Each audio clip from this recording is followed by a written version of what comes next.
Musta mga brad? Ngayon nga pala, tatry kong mag-change oil. First time kong gagawin to. 1 year old na to motor. Kadalasan pinapa-PMS ko to. Doon ako nagpapa-change oil. Pero ngayon ako subukan ko mag-isa. Tingnan ko kung kaya kong gawin.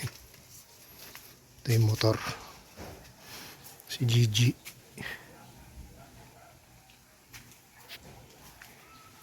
Yeah, kunting walk around muna.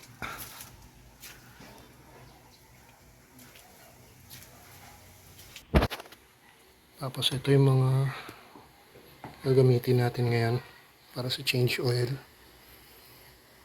Meron tayong Motul H-Tech 40 10W40 2 liters. Pero ang alam ko gagamitin lang natin is 1.4 liters. Pero titingnan ko rin mamaya dun sa label. Kasi magpapalit tayo ng oil filter. Baka mas marami ang kailangan. Ito nabili ko sa Shopee or sa Lazada. 200 pesos. Oil filter seal. Size niya 57x3. Tapos ito, papalitan ko yung oil filter cover. Bili ko rin to sa online. Yan, papalit natin para mas maganda itsura. So, ito, recommended ng mga brand sa chat na pwede naman daw. Ano to oil filter ng Fury 125. Kasukat naman daw. So, ito binili ko mas mura. 20 pesos isa lang. So, kumuha akong tatlo. Yan. Tapos, gumawa ako ng pangsalo ng langis para hindi makalat. Sasaksak ko yan mamaya doon sa ilalim para ito yung sasalo. Ito naman, ang gagamitin natin pampihit ng tornilyo doon sa may labasan ng langis. Size 17 to Diba? Yan. 17mm. Kasukat ng tornilyo dun sa labasan ng langis.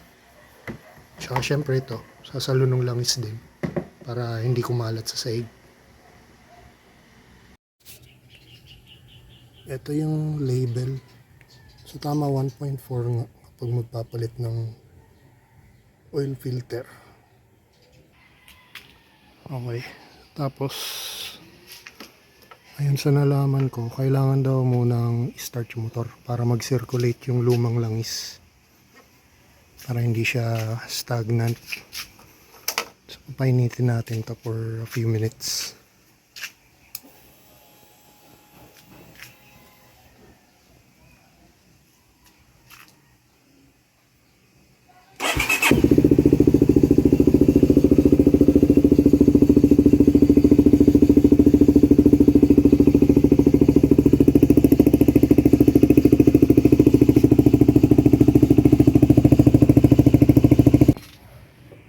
Okay, napainit na natin saglit. So, magsisimula na tayo. Ready lang natin to.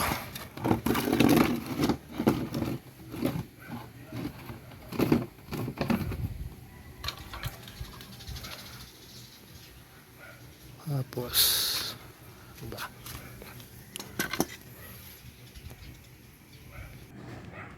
Okay, kailangan daw buksan to para tuloy-tuloy yung labas ng langis. Okay.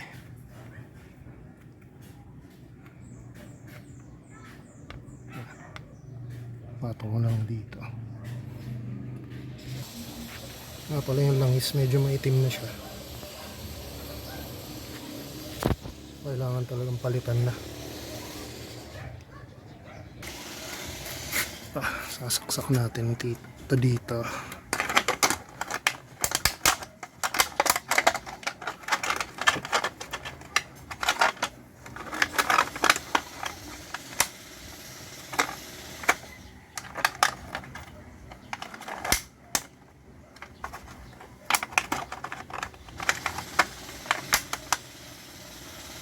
Sana mapihit ko yung tornilyo.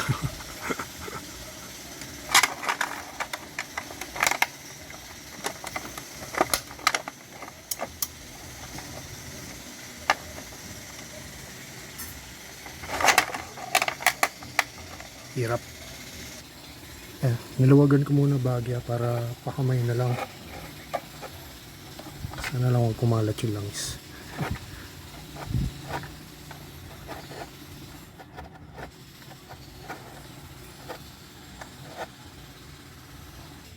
Yan. Ang itim. Grabe ang itim. Sakto yung pagkakalagay ko nung filter. So saglit lang. Hintayin muna natin itong madrain. Okay. Balikan ko kayo. Okay. Ngayon mga brad, kailangan natin tanggalin to. Yung oil filter cover. So kailangan natin gumamit nitong, kung tama itong size na to, 8mm. Pero sakto naman. Makagat naman. Para maluwag, pero subukan ko na rin. Patanggal niyan, lilipat natin o papalitan natin ng bago, pati yung cover. Okay, meron din palang tumatagas na langis dito. Hindi ko in-expect. So kumuha akong karton, sinapinan ko. Tanggalin natin itong tornilyo.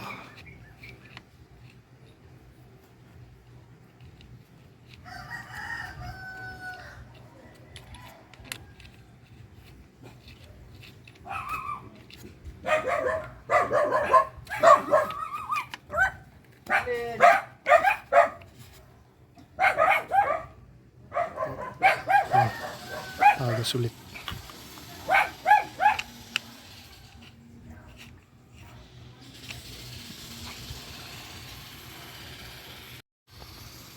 Yan, ganun pala itsura nun. Yan. Dumi. So yan, meron pa rin langis na tumatagas dyan sa part na yan. Balikan ko kaya. Tanggalin natin ito luma.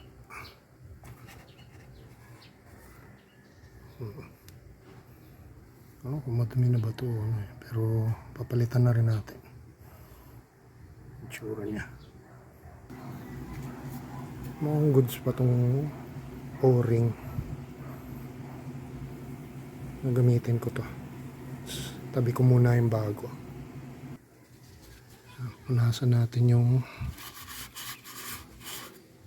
lalagyan ng oil filter kasi marami pang luman langis sa loob. Malinis bago natin ilagay yung bago.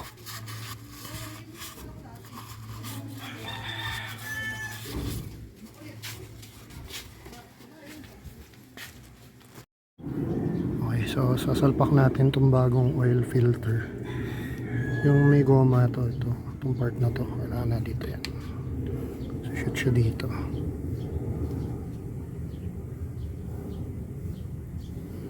Yeah. So, ito yung bago nating cover. Kinuha ko yung lumang oil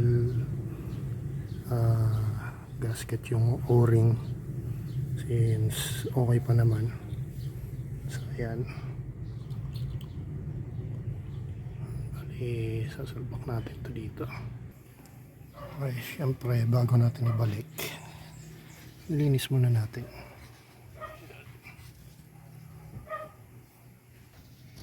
Okay na.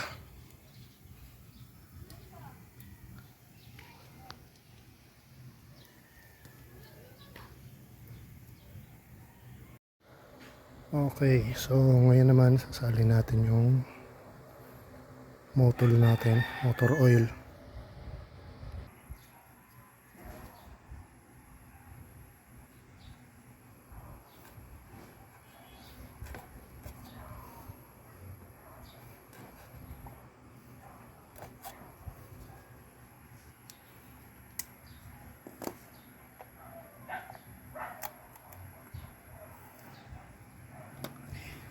Sana hindi matapon.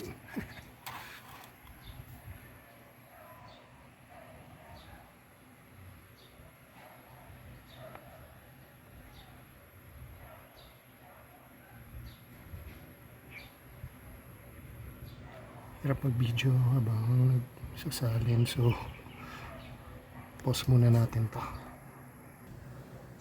Ayan, ayos na. Linis na ulit. Punas-punas tapos kabit ulit nitong cover. Na. Salamat mga brad sa panonood.